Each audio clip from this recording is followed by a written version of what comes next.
Give me a 1 minute sir. ते तुमचं इथं हे दिसतंय हो मॅथ्सचं, ते काल सेव्ह केलं आहे ना तुम्ही? कोणतं? हे हां सेव जरा रेगी आर्चिव्समध्ये नाही होतं का? इथं करा आर्चिव. पण हे काय तयार झालं? इथं करा कट आता. अच्छा. आणि आता मग क्रिएट आज 10 तारीख ना.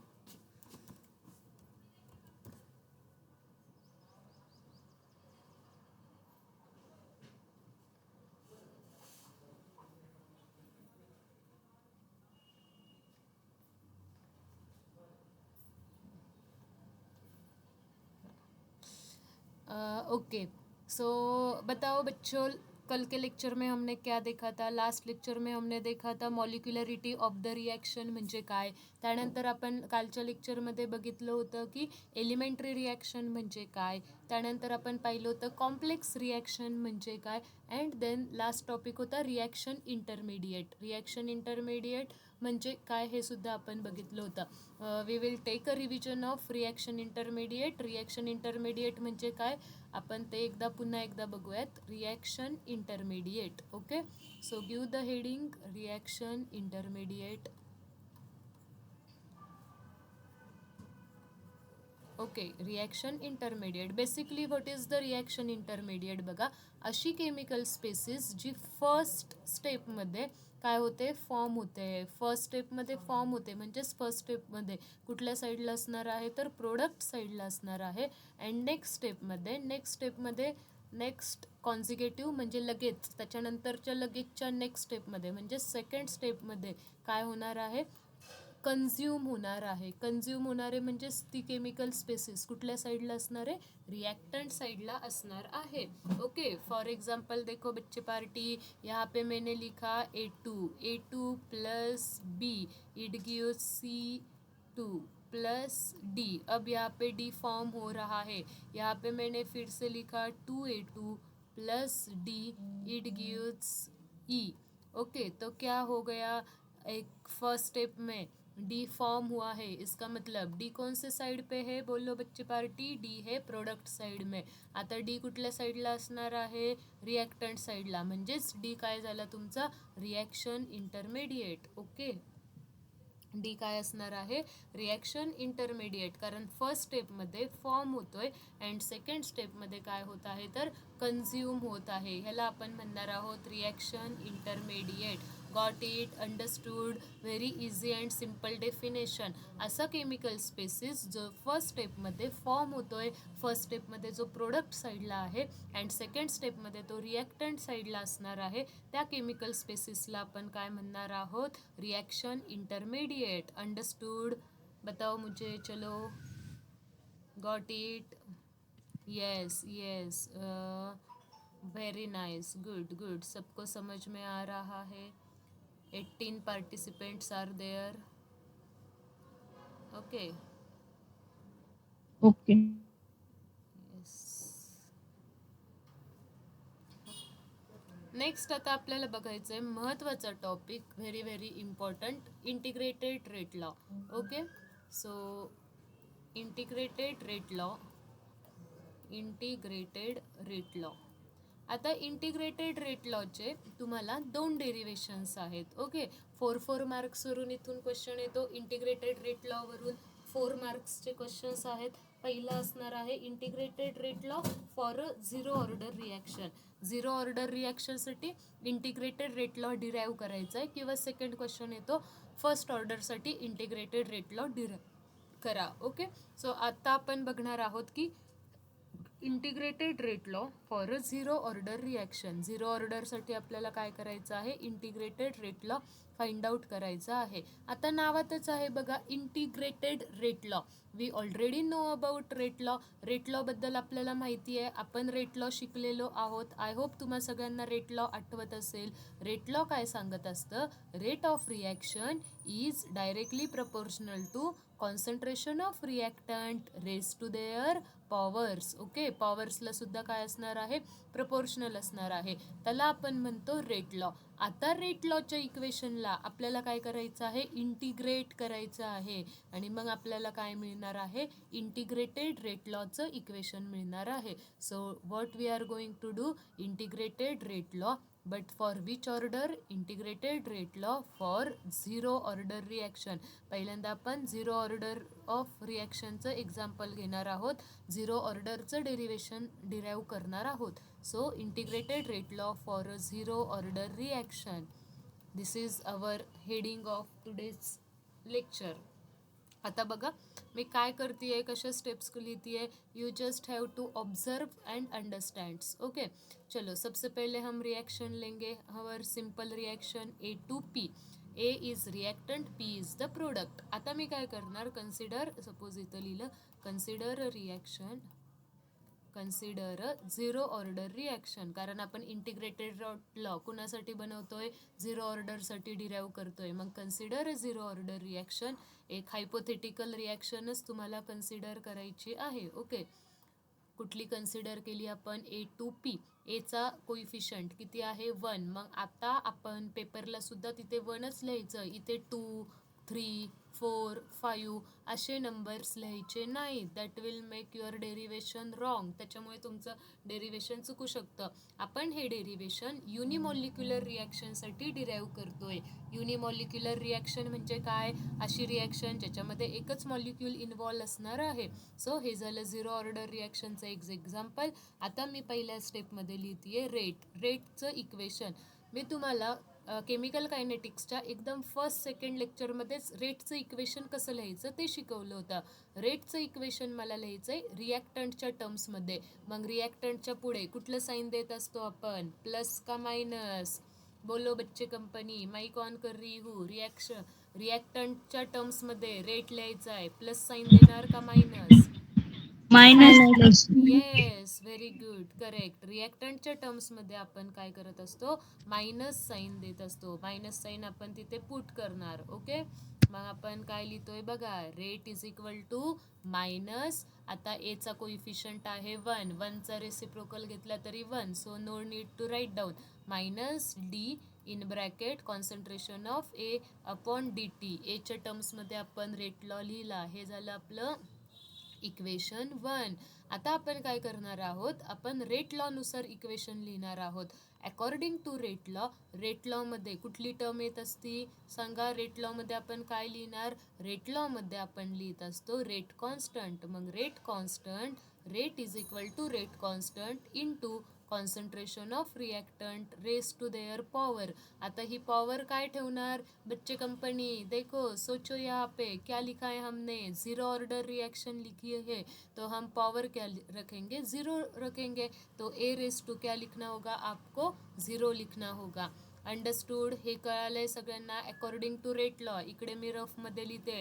रेट लॉ काय सांगतं, rate is directly proportional to concentration of reactant. Reactant काय आहे, ए. सो कॉन्सन्ट्रेशनसाठी स्क्वेअर ब्रॅकेट लिहिला, rate is directly proportional to concentration of A raise to some power. Some power काय असणार, झिरो ऑर्डरसाठी पॉवर असणार 0. सो मी काय लिहिणार, rate is equal to directly प्रपोर्शनलचं साईन मी रिमूव्ह केलं, प्रपोर्शनॅलिटी कॉन्स्टंट इंट्रोड्यूस केला आणि इक्वेशन काय मिळालं, rate is equal to K into A0. I hope you all understood this second step. Okay, मग आता काय करायचं बघा, हे झालं सेकंड स्टेप. मला सांगा, एनिथिंग रेस टू 0, आन्सर क्या आता है, एनिथिंग रेस टू 0, आन्सर आता है 1. Okay, anything raise to 0, answer काय येतं 1. देअरफॉर मी काय लिहू शकते, rate is equal to K only. A raise to काय आहे, 0 आहे. सो हे झालं equation number 2. Since because A raise to 0, answer काय येणार आहे, ए रेस टू 0, आन्सर येणार आहे 1. एनिथिंग रेस टू 0, आन्सर काय येत असतं, 1 येत असतं. ठीक आहे, आता हे 2 इक्वेशन्स तुमचे बनवून झाले. मग सिम्पली काय करणार, from equation 1 and 2, equation 1 and 2 वरून आपल्याला काय कळालं, फ्रॉम 1 and 2. आपल्याला काय कळतंय बघा, दोघांची LHS कशी आहे, सेम आहे.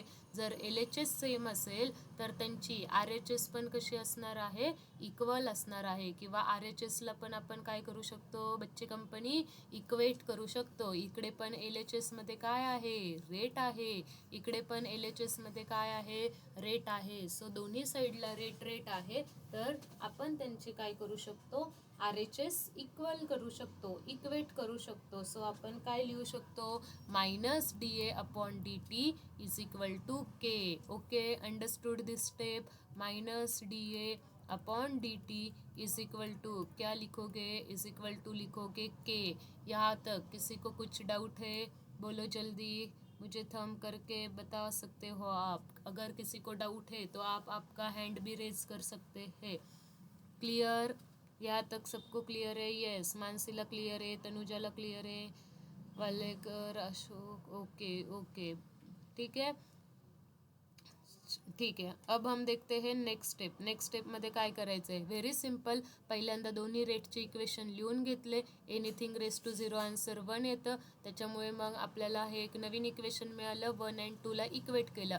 आता बघा, dt मला तिकडे पाठवायचं आहे. dtला तिकडे पाठवून द्या, हकलून द्या त्याला. इज इक्वल टूच्या साईडच्या पलीकडे पाठवून द्या. इथे तो कसा आहे, डिनॉमिनेटरला आहे. तिकडे काय होईल, प्रोडक्टच्या फॉर्ममध्ये जाईल. मग काय लिहिणार मी, K इंटू dt. ओके, आता निगेटिव्ह साईनला पण तिकडे शिफ्ट करा. आता जर एखाद्याला वाटत असेल हे निगेटिव्ह साईन तिकडे गेल्यावर प्लस होईल, तसं होणार नाही बच्चे कंपनी. यहाँ पे निगेटिव साइन मल्टीप्लिकेशन में है, यहाँ पे 1 कंसिडर करो. -1 अगर उस साइड गया तो क्या हो गया, डिवाइड में जाएगा. So minus sign as it is तसंच राहील, फक्त त्या मायनस साईनला तिकडे शिफ्ट करा. काय तयार होईल, DA is equal to -K dt. If you don't want to remove this sign then don't remove. ठीक आहे, राहू द्या. असं जरी लिहिलं -DA is equal to K dt, हे झालं तुमचं equation. Now we have to integrate this equation. आपल्याला ह्या इक्वेशनला इंटिग्रेट करायचं आहे. आता इंटिग्रेशनमध्ये बघा, आपल्याला सगळ्यात सुरुवातीला व्हेरिएबल्स माहीत असले पाहिजे. कोण व्हेरिएबल आहे, तर मी तुम्हाला सांगितलं होतं, इथे मी रफमध्ये काही कॅल्क्युलेशन्स करणार आहे, काही टर्म्स समजून सांगणार आहे. A to P he reaction आहे. जसं जसं टाईम पुढे जाणार आहे, ए काय आहे, रिॲक्टंट आहे. रिॲक्टंटचं कॉन्सन्ट्रेशन बच्ची कंपनी क्या होता है, डिक्रीज होता है. रिॲक्टंट हळूहळू काय होणार आहे, डिक्रीज होणार आहे. आणि प्रोडक्ट हळूहळू काय होत जातो, इंक्रीज होत जातो. एम आई राइट, सबको ये क्लियर है, अंडरस्टूड है. रिएक्टेंट का कॉन्सेंट्रेशन हमेशा डिक्रीज होगा, प्रोडक्ट का कॉन्सेंट्रेशन धीरे धीरे इंक्रीज होगा. ओके, तो आता बघा मी काय करते, T इज इक्वल टू 0, कारण व्हेरिएबल कोण आहे, ऑब्व्हियसली व्हेरिएबल आहे कॉन्सन्ट्रेशन ऑफ ए. आणि टाईम हळूहळू पुढे जाणार आहे आणि एचं कॉन्सन्ट्रेशन पण काय होत राहणार आहे, डिक्रीज होत राहणार आहे. म्हणजेच concentration is variable, time is variable. मग ज्यावेळेस एचं कॉन्सन्ट्रेशन 0 असतं त्यावेळेसचं एचं जे कॉन्सन्ट्रेशन आहे त्याला आपण काय लिहितो, A0 लिहितो. प्रोडक्टचं कॉन्सन्ट्रेशन काही असणार आहे का, रिॲक्शनच्या सुरुवातीला अजून रिॲक्शन चालूच नाही झालेली, अजून रिॲक्शन स्टार्ट नाही झाली. मग एचं काही कॉन्सन्ट्रेशन असेल का, तर एचं काहीच कॉन्सन्ट्रेशन नसणार आहे. ओके, अंडरस्टूड, इथपर्यंतचा पॉईंट कळाला आहे. एचं काही कॉन्सन्ट्रेशन किती असणार आहे, A0, पण प्रोडक्टचं कॉन्सन्ट्रेशन किती असणार आहे, 0 असणार आहे. ॲट अ टाईम T, एका पर्टिक्युलर टाईमला एचं कॉन्सन्ट्रेशन काय होणार, 80 होणार. ओके, आणि प्रोडक्टचं कॉन्सन्ट्रेशन किती असणार आहे, तर त्याला आपण X ॲज्युम केलेलं आहे. या तक सबको समज में आ रहा है, क्लिअर आहे सगळ्यांना. काय ॲज्युम करतोय आपण, हे नोटेशन व्यवस्थित लक्षात ठेवायचे. इथून पुढे थ्रू आउट द 12th म्हणा किंवा हायर एज्युकेशनमध्ये जरी तुम्ही गेलात पुढे केमिस्ट्रीमध्ये, तरी पण आपण केमिकल कायनेटिक्समध्ये इनिशियल कॉन्सन्ट्रेशन, सुरुवातीच्या कॉन्सन्ट्रेशनला आपण म्हणत असतो A0. प्रोडक्टचं कॉन्सन्ट्रेशन त्यावेळेस असणार 0. जसं जसं टाईम पुढे जाईल एचं कॉन्सन्ट्रेशन कमी होणार, त्या कमी झालेल्या कॉन्सन्ट्रेशनला आपण म्हणणार 80. आणि प्रोडक्टचं कॉन्सन्ट्रेशन इन्क्रीज होत जाणार, त्याला आपण काय म्हणणार, X म्हणणार. आता फॉर एक्झाम्पल मी जर इथं एक रिॲक्शन लिहिली A to P. Okay, at a time T is equal to 0, A आहे 10 मोलर, प्रोडक्ट आहे 0. ॲट अ टाइम 5 ए तयार झालाय 8 मोलर किंवा ए शिल्लक राहिलाय 8 मोलर आणि प्रोडक्ट किती आहे 2 मोलर. ओके, अब मुझे आप बता सकते हो, मला तुम्ही सांगू शकता का, मी माइक्स ऑन करणार आहे. What is the value of A0, what is the value of AT. You just have to compare with above reaction किंवा मी जे वरचे नोटेशन लिहिलेत त्या नोटेशनला तुम्ही कम्पेअर करायचं आहे. ओके, चलो मैं माइक ऑन करती हूँ, अच्छे से आपको आंसर्स देने हैं. सबसे पहले आपको बताना है what is the value of A0. A0 ची व्हॅल्यू काय असणार, 10 मोलर का 8 मोलर. चलो ट्राय करो, काय येईल. 8 मोलर 8 मोलर का 10 मोलर. A0 8 मोलर A0 म्हणजे काय, yes 10. A0 yes yes 10 molar correct, very 10 good very good. Yes yes yes. आता मी मायक्रोफोन ऑफ केलेला आहे. एव्हरीवन्स अप्रोच इज करेक्ट, सगळ्यांचा अप्रोच बरोबर होता. बरं, तुम्ही जागे आहेत का नाही हे पण आम्ही चेक केलं पाहिजे ना, म्हणून हे क्वेश्चन्स आम्ही मध्ये मध्ये विचारत असतो. तुमचं सगळ्यांचं कॉन्सन्ट्रेशन आहे का नाही. But yes, you all are doing very nice, तुम्ही छान करताय, सगळ्यांचं लक्ष आहे. बघा काय सांगितलं, ज्यावेळेस टाईम 0 असेल त्यावेळेसच्या कॉन्सन्ट्रेशनला आपण काय म्हणतो A0. मग ज्यावेळेस टाईम 0 आहे त्यावेळेसचं कॉन्सन्ट्रेशन किती आहे 10 molar. So what is the value of A0. A0 आपल्याला मिळाला 10 molar. At a particular time, एका पर्टिक्युलर टाईमला काय लिहिलंय आपण, T लिहिलंय, त्यावेळेसचं जे कॉन्सन्ट्रेशन असेल ते कॉन्सन्ट्रेशन काय असणार आहे 80 असणार आहे. आणि ऑब्व्हियसली ते कॉन्सन्ट्रेशन A0 पेक्षा कमी असणार आहे, कारण रिॲक्टंट हळूहळू काय होत जातो, डिक्रीज होत जातो. So what is the value of AT. ATची व्हॅल्यू असणार आहे 8 मोलर. एक्स म्हणजे काय, प्रोडक्टचं कॉन्सन्ट्रेशन. प्रोडक्टचं कॉन्सन्ट्रेशन किती आहे 2 मोलर. सो आपल्याला एक्सची व्हॅल्यू काय मिळाली 2 मिळालेली आहे. Okay, now I hope you all are understood, सगळ्यांना हे कळालेलं असेल. आता मी एक एक्झाम्पल पण घेऊन रिलेट केलंय, म्हणजेच मला तुम्हाला काय सांगायचंय, एचे व्हेरिएबल्स, एचे लिमिट्स काय असणार आहेत, तर A0 to AT. A0 to AT हे कुणाचं व्हेरिएबल आहे, तर एचं. आणि टाईमचं व्हेरिएबल काय असणार आहे, टाईम कुठून कुठे व्हॅरी होतोय, तर टाईम व्हॅरी होतोय 0 पासून T पर्यंत. ओके, मग आता मी लिहिणार वी हॅव टू इंटिग्रेट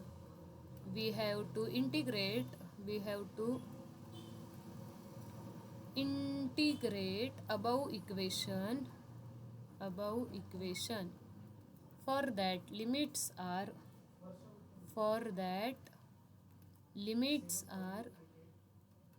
काय लिमिट्स असणार आहेत बघा. फॉर दॅट लिमिट्स आर, एचे लिमिट्स, कॉन्सन्ट्रेशन ऑफ एचे लिमिट्स काय असणार आहे, इनिशियल कॉन्सन्ट्रेशन पासून ते एका पर्टिक्युलर कॉन्सन्ट्रेशन पर्यंत. A0 टू AT हे झालं A0 चे लिमिट्स. टाईमचे लिमिट्स काय असणार आहेत, टाईम कसा व्हॅरी होणार बच्चे कंपनी, 0 मिनिटापासून 0 सेकंदापासून T पर्यंत. T काय घेतलाय आपण, एक पर्टिक्युलर टाइम घेतलेला आहे.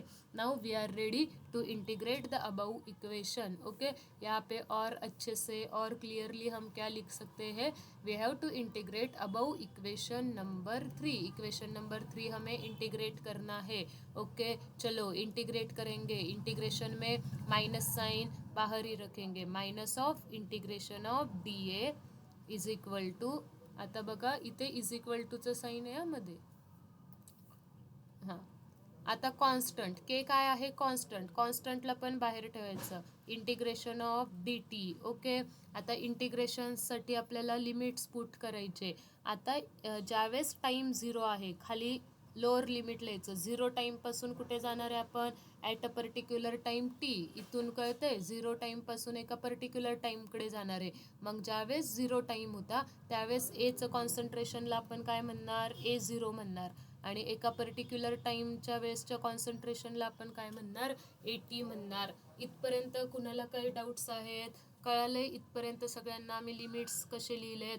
टी व्हेरिएबल आहे, टी कुठून कुठे व्हॅरी होणार बच्चे कंपनी, आपण रिॲक्शन ज्यावेळेस चालू करतो त्यावेळेसच्या टाईमला 0 मिनिट कन्सिडर करतो. 0 मिनिटापासून एका पर्टिक्युलर टाईमपर्यंत टाईम व्हॅरी होणार आहे. सो मी लिमिट्स काय लिहिले, DTचे 0 टू T एचे लिमिट्स काय लिहिले, ज्यावेळेस टाइम 0 होता एची व्हॅल्यू किती होती A0, टाइमची व्हॅल्यू किती होती AT होती. क्लियर है सबको? I hope you all understand this. डरने का नहीं. अगर आपको लग रहा है ये क्या आ गया integration and all that, but it is very basic. आणि आता पुढे जाऊन तुमचं पण इंटिग्रेशन, डेरिवेशन्स ह्या सगळ्या टर्म्स होणार आहेत, पण ते शिकल्यानंतर केमिकल कायनेटिक्स शिकणं ते मला हे योग्य वाटत नाही. ह्याच्यामध्ये काही खूप जास्त इंटिग्रेशन नाही आहे, कॉम्प्लेक्स इंटिग्रेशन नाही आहे, सिम्पल इंटिग्रेशनची मेथड आहे.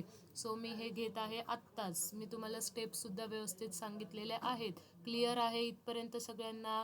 चलो बताओ, किसी को कुछ डाउट है? इंटिग्रेशन के क्या रूल्स है? यहाँ पे नीचे लिखेंगे. 0 टाईमच्या वेळेसची व्हॅल्यू कसं व्हॅरी होणार, लोअरपासून आपण हायरकडे जाणार आहोत. ही झाली लोअर. मग सुरुवातीला टाईम 0 होता, हळूहळू टाईम वाढत गेला, मग ॲट अ टाईम टी लिहिलं. Okay, I hope all you understand this. Yes, okay okay, चलो चलो चलो. तो हम नेक्स्ट पार्ट देखते हैं. मैं नेक्स्ट पार्ट पे जाती हूँ, नेक्स्ट पेज. आता बघा, मी तुम्हाला एक फॉर्म्युला सांगते. Integration of D X is equal to काय असतं बच्चे, कंपनी एक्स. ओके, मग आपल्याला आता इंटिग्रेशन ऑफ डी ए करायचं असेल तर आपला आन्सर काय येणार, इंटिग्रेशन ऑफ डी ए, आपला आन्सर येणार ए. जर आपल्याला इंटिग्रेशन ऑफ डी टी करायचं असेल तर आंसर काय लिहिणार आपण, टी लिहिणार. अंडरस्टूड? कंपेयर करा. यहाँ पे अगर एक्स होगा तो आंसर क्या आ रहा था, इंटिग्रेशन का एक्स आ रहा था. सिमिलरली आता जर इथे ए असेल तर मग integration of D A answer काय येणार, ए येणार. Integration of D T answer काय येणार, टी येणार. देअरफोर मग आपण काय लिहिणार बघा, देअरफोर इंटिग्रेशन ऑफ डी एचं आन्सर काय आलं, ए आलेला आहे. वरती आहे अप्पर लिमिट आणि खाली आहे lower limit. Is equal to, पहले यहाँ पे माइनस साइन था, एज इट इज वो माइनस साइन रहेगा. आता के, ठीक आहे. इंटिग्रेशन ऑफ टीचं आन्सर, इंटिग्रेशन ऑफ डी टीचं आन्सर काय येणार, टी.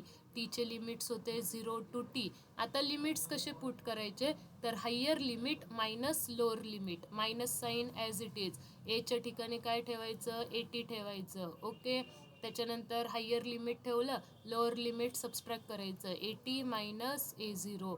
ओके, ठीक आहे. अंडरस्टूड दिस? मग इथे हा ब्रॅकेट असा के.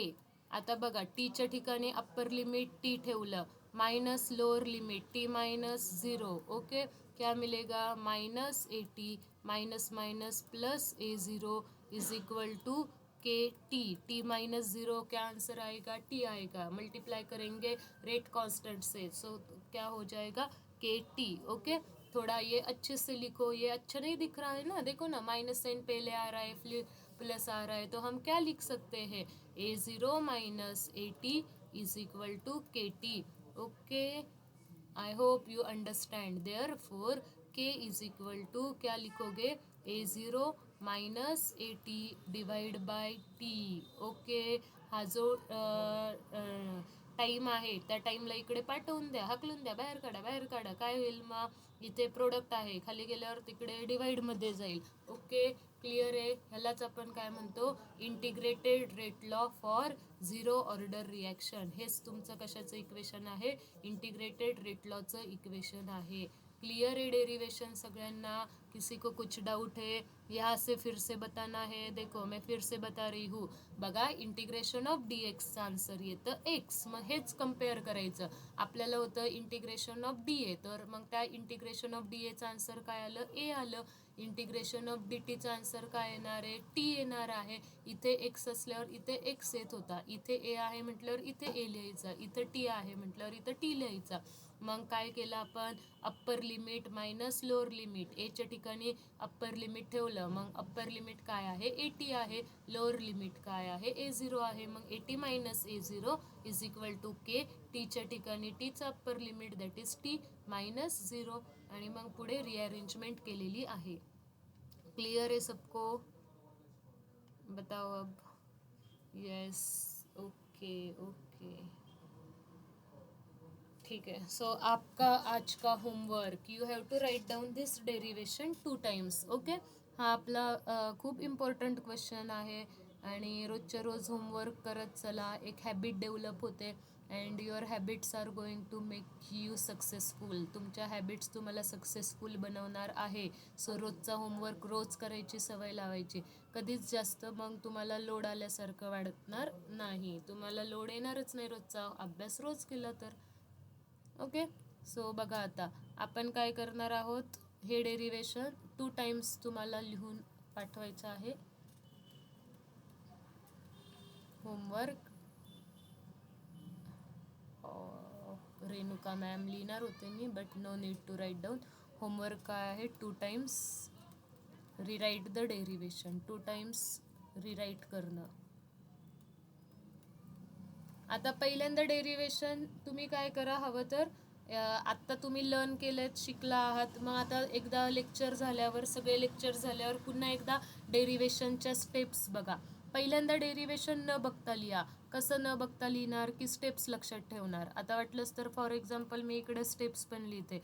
स्टेप्स काय, फर्स्ट स्टेपमध्ये काय लिहिलं, रेटचं इक्वेशन लिहिलं फॉर्म्युला मेथड वापरून. ओके, त्याच्यानंतर सेकंड स्टेपमध्ये रेटचं पुन्हा इक्वेशन लिहिलं. कुठलं इक्वेशन वापरून, रेट लॉचं इक्वेशन वापरून. त्याच्यानंतर तिसऱ्या स्टेपमध्ये RHS इक्वेट केल्या, RHS दोन्ही लिहून काढल्या. चौथ्या स्टेपमध्ये काय केलं, तिकडे DTला शिफ्ट केलं, DTला तिकडे पाठवून दिलं, Kच्या साईडला पाठवून दिलं. त्याच्यानंतर 5व्या स्टेपला इंटिग्रेशन घ्यायचं आहे. इंटिग्रेशनचं साईन पुट केलं, लिमिट्स पुट केले, इंटिग्रेशन आणि लिमिट्स पुट केले. 6व्या स्टेपमध्ये काय केलं, मग इंटिग्रेशनवरून जे आन्सर येतं आहे रूल अप्लाय करून इंटिग्रेशनचा आन्सर फाइंड आउट केलं आणि मग अप्पर लिमिट मायनस लोअर लिमिटची व्हॅल्यू पुट केली. आणि 7व्या स्टेपमध्ये रिअरेंज केलं इक्वेशनला. इक्वेशन कुठल्या टर्ममध्ये बनवायचं, तर Kच्या टर्ममध्ये इक्वेशन बनवायचं. हे झाल्या रिॲक्शन डेरिवेशनच्या स्टेप्स. आता पहिल्यांदा ज्यावेळेस तुम्ही होमवर्क करताल त्यावेळेस किती स्टेप्सपर्यंत लिहू शकताय न बघता ते बघा. सपोज तुम्ही 4 स्टेपपर्यंत लिहिलं तरी व्हेरी गुड. ओके, मग परत एकदा नोटबुक बघायची, 5व्या स्टेपपासून पुढचं आठवायचं आणि मग पुढचं कंप्लीट करायचं. पुन्हा एकदा सेकंड टाईम न बघता लिहायचं. ओके, सो आता नेक्स्ट टॉपिक आहे units of rate constant. Unit of rate constant, unit of rate constant, unit is like, म्हणजे नाही का प्रत्येक टर्मला युनिट असणार आहे. आणि युनिट काय असणार आहे, तर फॉर्म्युल्यावरून फाइंड आउट करायची एक सवय लावायची. रट्टा मारला तरी आपण ॲट द एक्झाम टाईमला युनिट्स वगैरे विसरू शकतो, कारण कितीतरी युनिट्स आहेत, फिजिक्स, केमिस्ट्री. सो एवढे सगळे युनिट्सपेक्षा कधी कधी काय करायचं, फॉर्म्युले लक्षात ठेवायचे फास्ट, तुम्हाला मग तिथून युनिट फाइंड आउट करता येतं. Unit of rate constant of 0 order. 0 ऑर्डरचं रेट कॉन्स्टंटचं युनिट फाइंड आउट करायचं आहे. बघा, ज्यावेळेस मी रेट कॉन्स्टंट ही टर्म शिकवली त्यावेळेस मी तुम्हाला सांगितलं होतं रेट कॉन्स्टंटचं फिक्स युनिट नसतं. रेट कॉन्स्टंटचं जे युनिट असतं, रेट कॉन्स्टंटचं युनिट कशावर डिपेंड असतं बच्चे कंपनी, रेट कॉन्स्टंटचं युनिट डिपेंड असतं, rate constant unit depends on order of reaction. जर रिॲक्शनची ऑर्डर बदलली तर रेट कॉन्स्टंटचं युनिटसुद्धा काय होतं, बदलतं. Rate constant unit depends on order of reaction. आता 0 ऑर्डरसाठी आपल्याला रेट कॉन्स्टंट फाइंड आउट करायचं आहे, त्याचं युनिट फाइंड आउट करायचं आहे. जस्ट आपल्याला रेट कॉन्स्टंटचा एक फॉर्म्युला मिळाला. काय मिळाला, K is equal to A0 minus AT divide by T. Okay, ठीक आहे, हे थोडं व्यवस्थित लिहिते मी.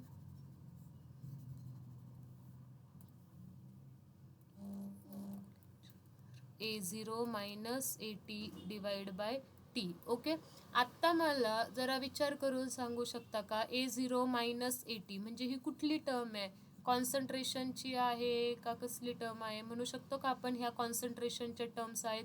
कारण जर तुम्हाला आठवत असेल तर मी बघा इथे काय म्हटलं होतं, A0 AT, इथे मी एक्झाम्पल लिहिलं होतं 10 molar 8 molar. These are the concentration. एचं कॉन्सन्ट्रेशन किती आहे, initial concentration at a time T, म्हणजेच कशाचं सबस्ट्रॅक्शन घेतो आहे आपण, initial concentration minus at a time T वेळेसचं कॉन्सन्ट्रेशन. सो मी काय लिहू शकते, A0 मायनस AT म्हणजे काय आहे, तर कॉन्सन्ट्रेशनची टर्म आहे. ओके, आणि T म्हणजे कुठली टर्म आहे, तर टाईमची टर्म आहे. मग मला सांगा कॉन्सन्ट्रेशनचं युनिट. ये क्या पूछा मैम ने, ये तो उसको ही आएगा जो रिवीजन करता है, ये तो सबको नहीं आने वाला, और इसलिए मैंने आपको पूछा है. बताओ, हे सगळ्यांना नाहीच येणार. आता ज्यांनी रिव्हिजन केली आहे त्यांना डेफिनेटली येऊ शकतं की कॉन्सन्ट्रेशनचं युनिट काय असतं, कॉन्सन्ट्रेशन आपण कशामध्ये मेजर करत असतो, what is the unit of concentration. और इसके लिए हर रोज कंसिस्टेंटली रिवीजन देना इम्पोर्टेंट है. बच्चे पार्टी, कितने बच्चे हैं यहाँ पे? अभी 26 तो 24 तो है ही. चला, एकाने तरी आन्सर द्यायचं ट्राय करायचं आहे. कॉन्सन्ट्रेशनचं युनिट फर्स्ट लेक्चरला आपण शिकलोय. कॉन्सन्ट्रेशन कशामध्ये मेजर करतो? लिटरमध्ये मेजर करतो का रे आपण? लिटर असतं का युनिट? लिटर कसलं युनिट आहे सांगा बरं. बोलो बोलो, लिटर कसलं युनिट आहे? अरे लिटर हे युनिट माहित नाही का तुम्हाला कसलं आहे? kg dm क्यूब नाही, बट तू ट्राय केलंस, बट कॉन्सन्ट्रेशनचं ते युनिट नाही आहे. चलो, लिटर किसका युनिट है वो बताओ मुझे पहले. येस, मुठेनी करेक्ट आन्सर दिलंय. कॉन्सन्ट्रेशनचं युनिट काय असतं? Molarity. Okay, molarity is the unit of concentration. आणि अरे बाळांनो, रोज सकाळी उठून आंघोळ वगैरे करताना पाण्यात बादलीत पाणी वगैरे घेता, लिटर लिटर लिटर किती वेळा डे टू डे लाईफमध्ये आपण बॉटलमध्ये पाणी पित असतो. आपली बॉटल 1 लिटरची आहे का 2 लिटरची आहे का किती लिटरची आहे? लिटर कसलं युनिट आहे? लिटर हे व्हॉल्यूमचं युनिट आहे. ओके, SI युनिट नाही आहे. SI युनिट व्हॉल्यूमचं मीटर क्यूब असतं. लिटर हे डे टू डे लाईफमध्ये यूज करणारं युनिट आहे. ओके, चलो, कॉन्सन्ट्रेशन का आंसर, कॉन्सन्ट्रेशन का यूनिट क्या होता है? कॉन्सन्ट्रेशन का यूनिट होता है मोलॅरिटी. आता विसरायचं नाही आहे. आता आपण सेकंड थर्ड टाइम रिवाइज करतो. कॉन्सन्ट्रेशनचं युनिट आहे मोलॅरिटी, टाइमचं युनिट आहे सेकंड. ओके, सो क्या लिख सकते हैं हम? कॉन्सन्ट्रेशन का यूनिट है मोलैरिटी, टाइम का यूनिट है सेकेंड, तो हमें क्या मिल जाएगा? Unit molarity per second. Okay, so rate कॉन्स्टंटचं युनिट काय मिळालं? Rate constant is equal to molarity per second. Molarity second inverse, मोलॅरिटीलाच कॅपिटल एमने लिहित असतो. ओके, आता मोलॅरिटीच्याच ठिकाणी मी काय सबस्टिट्यूट करू शकते? मोलॅरिटी म्हणजेच काय? मोलॅरिटी म्हणजेच मोल per litre volume, but volume कशामध्ये? लिटरमध्ये. ओके, देअरफोर मोलॅरिटीलाच मी काय पुट करू शकते? मोल पर लिटर. मग मोलॅरिटीच्या जागी मी काय लिहिणार? Mole per litre per second as it is. आणि 1 litre is equal to how much DM cube? 1 litre is equal to 1 DM cube. Twins आहेत, भाई भाई आहेत, लिटर आणि DM cube. 1 litre is equal to 1 DM cube. Okay, मग मी litre इनवर्सच्या ठिकाणी काय लिहू शकते? DM raise to minus cube पण लिहू शकते. Second inverse. क्लिअर आहे? हे तीनही कशाचे युनिट्स आहेत? रेट कॉन्स्टंटचे युनिट्स आहेत. पाहिल्यासारखे वाटतात का रे हे युनिट्स कुठे? हे तिन्ही युनिट, मोलॅरिटी पर सेकंड, मोल पर लिटर पर सेकंड, मोल पर DM क्यूब पर सेकंड, हे अजून कशाचे युनिट्स आहेत? हे तीनही अजून कुठल्या क्वांटिटीचे युनिट्स आहेत? तर हे तिघही कशाचे युनिट्स आहेत? रेट ऑफ रिॲक्शनचे युनिट्स आहेत. जर तुम्हाला फर्स्ट लेक्चर आठवत असेल, आणि आठवायलाच पाहिजे. ओके, हे कशाचे युनिट्स आहेत? तर रेट ऑफ रिॲक्शनचे युनिट्स आहेत. मग rate of reaction and rate constant are equal, but for which order of reaction? 0 order of reaction. जर 0 order reaction असेल तर रेट आणि रेट कॉन्स्टंट कैसे होते हे? इक्वल होते हे. ओके, कारण बघा ना, रेट इज इक्वल टू काय लिहिणार? k into a raise to 0, anything raise to 0. Answer क्या आएगा? 1 आएगा. तो मुझे क्या मिला? Rate is equal to rate constant. मग रेटचे जे युनिट्स असणार आहेत तेच युनिट्स कुणाचे असणार आहेत? रेट कॉन्स्टंटचे पण असणार आहेत. मग तुम्हाला MCQ मध्ये कसा क्वेश्चन येतो? For which of the order of reaction. Rate and rate constants are equal. Unit of rate and rate constants are equal. मग रेट कॉन्स्टंटचे आणि रेटचे युनिट्स कुठं सेम असतात? तर रेट ऑफ रिॲक्शन आणि रेट कॉन्स्टंट हे कुठे सेम असतात? तर फक्त आणि फक्त झिरो ऑर्डर रिॲक्शनसाठी. झिरो ऑर्डर रिॲक्शनसाठी आपण काय म्हणतो? रेट कॉन्स्टंट आणि rate of reaction are the same. Clear है? सबको यूनिट समझ में आ गया? ओके ओके ओके, ठीक आहे. युनिटसाठी तुम्ही एक फॉर्म्युलेससाठी युनिटसाठी एक छोटी 100 पेजेसची नोटबुक किंवा डायरी करायची. त्याच्यामध्ये सगळे फॉर्म्युलेज वगैरे लिहित जायचे. फिजिक्स, केमिस्ट्री, मॅथ्स 3 अशा सेपरेट छोट्या नोटबुक्स करायच्या. आणि ज्यावेळेस तुम्हाला फ्री टाईम असेल, बघा आता तुम्ही कॉलेजला जाता, 2 लेक्चर्सच्या मध्ये जर तुम्हाला 5 ते 10 मिनटं टाईम मिळतोय, टीचर्स यायला टाईम आहे, तर you have to utilise that time. तुम्ही त्या टाईममध्ये ती 100 पेजेसची नोटबुक पटापट रिवाईज करू शकता. Okay, this is one of the best technique. आपल्याला जो पण टाईम मिळतोय त्या टाईमचा आपण काय केला पाहिजे? फ्रुटफुल यूज केला पाहिजे, चांगला यूज केला पाहिजे. आणि ही हॅबिट आत्तापासून स्वतःला लावायची. जो पण टाईम मिळतो त्या टाईममध्ये चांगलं काहीतरी करायचं, जेणेकरून आपल्याला फायदा होणार आहे, आपला लोड नाही वाढणार, कामं पटापट होतील. समजा 2 लेक्चर्सच्या मध्ये तुम्हाला टाईम आहे, तुम्ही काय करू शकता? एखादं प्रॅक्टिकल कम्प्लीट करू शकता. म्हणजेच what I want to say tell की सेव्ह युअर टाईम. तुम्हाला जो जो टाईम मिळतोय तो चांगला युटिलाइज करा. येस, ओके, क्लिअर आहे हे सगळं. आता युनिट्स लक्षात राहतील. So what is the next homework काय आहे बघा आता तुम्हाला. What you have to first homework काय होता? 2 टाइम्स डेरिवेशन. आता एखादा शहाणा असेल, तो म्हणेल काय मॅडम 2 टाइम्स लिहायला लावतात ते. पण लिहायला का लावतोय? कारण लिहिण्याने आपली प्रॅक्टिस होत असते. आणि पेपरला तर आपल्याला लिहायचं आहे. पेपरला ब्ल्यू केलं तर छान छान मार्क पडतील, नाहीतर पेपरला व्हाईटच तसंच ठेवलं तर आपल्याला 0 मार्क मिळतील. त्याच्यामुळे आपल्याला पेपर छान व्यवस्थित लिहून यायचा आहे. लिहिण्याने प्रॅक्टिस होती. 2 टाइम्स तुम्हाला डेरिवेशन लिहायचं आहे. आता नेक्स्ट काय लिहायचं आहे बघा. तुम्हाला केचं युनिट लिहायचं आहे. केचं युनिट कुठल्या ऑर्डरसाठी? 0 ऑर्डरसाठी. किती टाइम्स हे युनिट लिहायचं आहे? तर हे युनिट्स लिहायचं आहे 3 टाइम्स. मी ऑफलाईनमध्ये सुद्धा हे मुलांकडून करून घेते.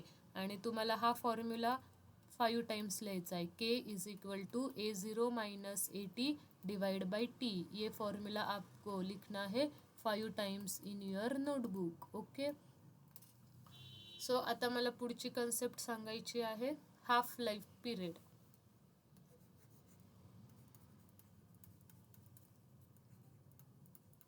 हाफ लाईफ टाईम किंवा half life period for 0 order reaction. आता सध्या आज आपण आजच्या लेक्चरमध्ये 0 ऑर्डरला एकदम पूर्णपणे अंडरस्टँड करून घेतोय की काय आहे 0 ऑर्डर रिॲक्शन. बघा आता आपल्याला half life period find out करायचा आहे फॉर अ 0 ऑर्डर रिॲक्शनसाठी. सगळ्यात पहिल्यांदा हाफ लाईफ म्हणजे काय हे समजून घेऊयात. A to P ही एक रिॲक्शन आहे. आता सुरुवातीला टाईम 0 आहे.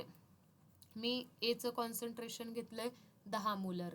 आता हळूहळू मला माहिती आहे की एचं कॉन्सन्ट्रेशन डिक्रीज होत जाणार आहे. ऑब्वियसली ए रिॲक्टंट आहे, सो कॉन्सन्ट्रेशन क्या होने वाला आहे बच्चे पार्टी? डिक्रीज होने वाला आहे. आता हळूहळू कॉन्सन्ट्रेशन डिक्रीज झालं आणि 5 झालेलं आहे. म्हणजेच ह्याच्या एक्झॅक्टली किती झालंय रे? 1/2 झालंय. एक्झॅक्टली हाफ झालंय. 10च्या हाफ किती? 5. मग इनिशियल कॉन्सन्ट्रेशनच्या, नीट ऐका, हे काय आहे? सुरुवातीचं कॉन्सन्ट्रेशन. इनिशियल कॉन्सन्ट्रेशनच्या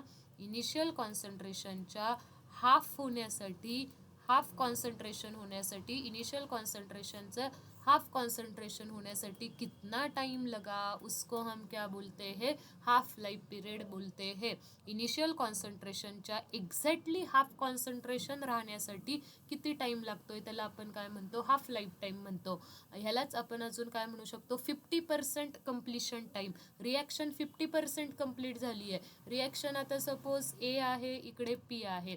इथे सपोज सुरुवातीला 0 कॉन्सन्ट्रेशन आहे ॲट अ टाइम T आता इथे 10 मोलर कॉन्सन्ट्रेशन आहे. मी जर म्हटलं की आता ॲट अ टाइम टी, ह्या टी टाईमला एचं कॉन्सन्ट्रेशन 0 झालं आणि प्रोडक्टचं कॉन्सन्ट्रेशन काय झालं 10 मोलर झालं. इट मीन्स काय झालं, रिॲक्शन 100% कंप्लीट झाली आहे.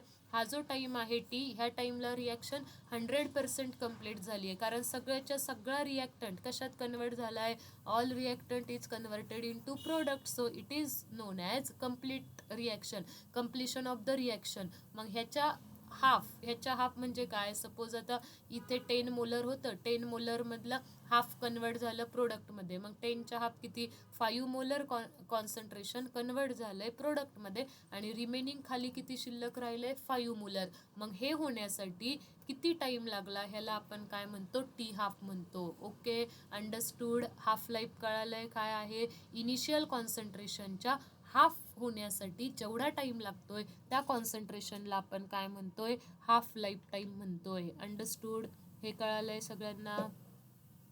आता सपोज मी जर म्हटलं की माझं इनिशियल कॉन्सन्ट्रेशन मी जे घेतलं आहे, इनिशियल कॉन्सन्ट्रेशन ऑफ ए घेतलं आहे 50 मोलर. आता ह्या 50 मोलरपासून कॉन्सन्ट्रेशन हळूहळू डिक्रीज होत जाणार. मग 50 मोलरपासून 25 मोलरपर्यंत जाण्यासाठी रिॲक्शनला किती टाईम लागला, त्या टाईमला आपण काय म्हणणार आहोत, हाफ लाईफ म्हणणार आहोत. त्याला आपण कशाने डिनोट करतो, टी हाफनी डिनोट करतो. ह्याला आपण म्हणतो हाफ लाईफ टाईम. ओके, मग असा हा हाफ लाईफ टाईम कसा फाइंड आउट करायचा.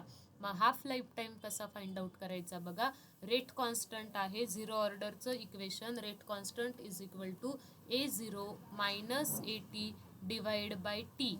जर हाफ लाईफ फाइंड आउट करायचं असेल तर मी काय लिहिणार, T is equal to T half, कारण आता मला पूर्ण टाईम नको आहे, मला टी हाफ पाहिजे आहे. आणि बघा मी काय लिहिलंय, T is equal to T1/2 असं लिहिलेलं आहे. It is a notation of half life. Half लाईफचं हे काय आहे, नोटेशन आहे. ओके, बिलकुल मी असं लिहिलेलं नाही आहे, T is equal to T/2 असं लिहिलेलं नाही आहे. हा टी कंप्लीट टाईम असतो, त्याच्या हाफ आपण असं इथे त्याच्या खाली काय लिहितो, तर असं 1/2 लिहिलेलं असतं. हे मी पुन्हा नोटीस सांगते. मग टीच्या ठिकाणी काय करायचं, टी हाफ, कारण आपल्याला half life time find out करायचा आहे. कंप्लीट टाईम पाहिजे का आपल्याला, रिॲक्शन पूर्ण होण्यासाठी किती टाईम लागतो हे विचारलंय का, नाही, रिॲक्शन अर्धी कंप्लीट होण्यासाठी किती टाईम लागतो हे त्यांनी विचारलंय. मग टीच्या जागी ठेवायचं टी हाफ. आणि बघा ATच्या जागी मी काय ठेवू शकते, AT म्हणजे काय तर इनिशियल कॉन्सन्ट्रेशनच्या अर्ध कॉन्सन्ट्रेशन. बघा आता इथं काय आन्सर आलं होतं 5ला मी कसं रिप्रेझेंट करू शकते, 10/2 रिप्रेझेंट करू शकते. ATची व्हॅल्यू काय लिहू शकते, आता इथं आलंय 25ला मी कसं रिप्रेझेंट करू शकते, 50/2 म्हणजेच इनिशियल कॉन्सन्ट्रेशन डिवाइड बाय 2 लिहू शकते. AT को क्या लिख सकते हैं हम, AT को लिख सकते हैं A0 डिवाइड बाय 2. तो अब यहाँ पे व्हॅल्यू सबस्टिट्यूट करेंगे. मग व्हॅल्यू सबस्टिट्यूट केल्यावर काय होईल, K is equal to A0 minus A0/2 divide by T half.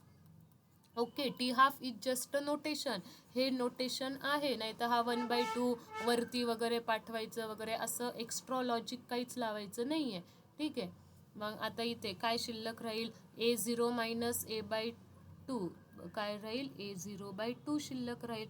आणि हा टी हाफ, मग हाफ लाईफ पिरियड काय मिळाला, T half is equal to A0 divide by 2K.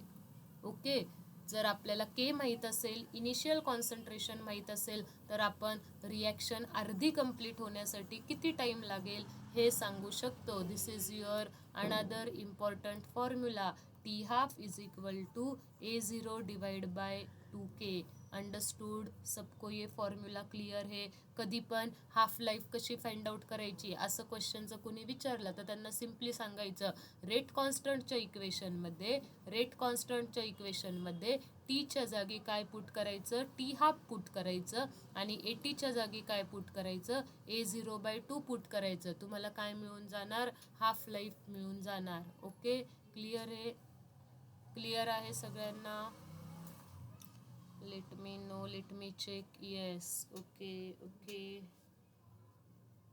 Yes Shrutika, ठीक आहे. चलो, कोण कोण प्रेझेंट आहे आज बघूयात आपण.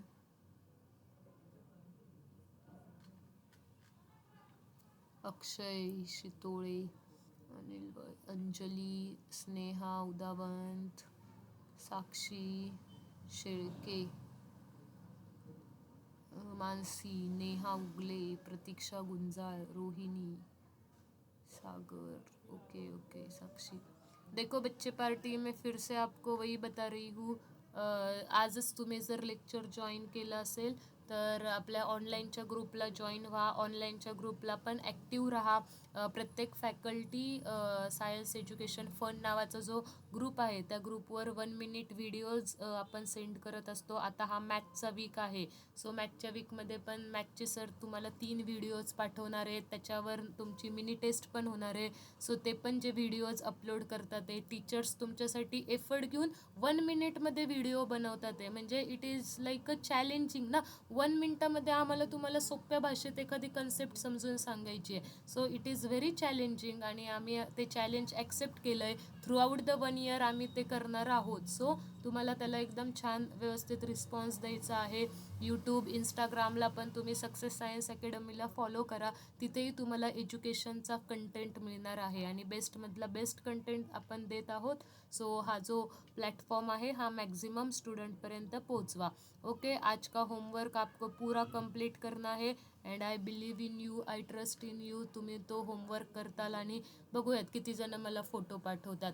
आणि हां, आत्ता लास्ट वीकमध्ये कॉंग्रॅच्युलेट करायचं आहे मला त्या सगळ्या स्टुडंटला की लास्ट वीक केम 1चा होता आणि त्या केम 1च्या मिनी टेस्टला ऑनलाईनचे बरेच जण असे होते की त्यांनी त्या मिनी टेस्टला खूप चांगला परफॉर्मन्स केलेला आहे.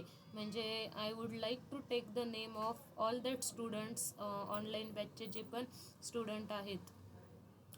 Just give me a 1 minute. Yes, ऑनलाईनच्या बॅचमधले जेवढे पण स्टुडंट्स आहेत त्यांनी तो मिनी टेस्ट दिली होती. साक्षी गिरवले, कॉंग्रॅच्युलेट, बेस्ट परफॉर्मन्स केलेला आहे. Yes, keep doing that great work. असंच मोटिवेट राहून अभ्यास करायचा आहे, ठीक आहे. अजून सिद्धी लबडे, आदिती लबडे, त्यांनीही ही मिनी टेस्ट दिली होती. मिनी टेस्टला चांगला परफॉर्मन्स केलेला आहे. सो आता मॅथचा वीक चालू आहे. येस, काय डाऊट असेल तर you can ask me on my number, otherwise you can upload it in a chat box. But we will stop here. Thank you for joining the lectures. Next lecture असणार आहे तुमचं फिजिक्सचं. Enjoy the content of success science academy. Stay happy, stay learning.